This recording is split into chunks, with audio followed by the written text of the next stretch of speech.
Bonjour chers amis du russe. Donc le deuxième livre dont on va parler aujourd'hui, c'est le livre cours de russe, grammaire, les cas, les déclinaisons.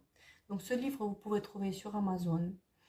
Je sais que les déclinaisons pour les Français, ce n'est pas facile quand on apprend le russe.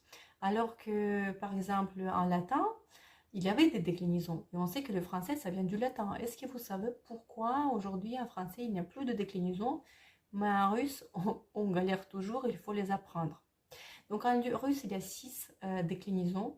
Dans ce livre, vous avez donc 5 chapitres, puisque nominatif c'est le sujet, on n'apprend pas vraiment. 5 chapitres sur les déclinaisons. Donc dans chaque chapitre, vous aurez des emplois, la formation, des noms, des adjectifs, des pronoms, pronoms personnels, pronoms possessifs. Voilà. Donc, plusieurs emplois à prendre que vous allez travailler dans les exercices, plus il y a des images. À la fin de chaque chapitre, il y a un bilan, donc pour vérifier les connaissances acquises.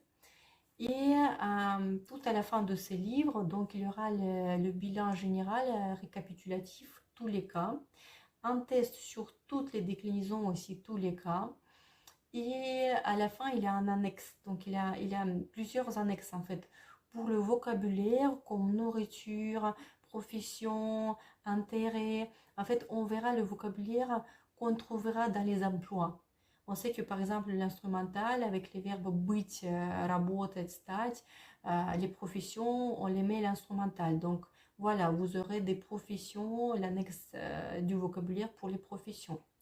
Et aussi très précieux, c'est 2 annexes compléments de temps et compléments de lieu avec les schémas. Voilà, je vais vous mettre une photo là-dessus. Franchement, ce livre est très utile pour travailler vos déclinaisons. Et sachez qu'il a des corrigés, donc c'est possible de travailler en autodidacte.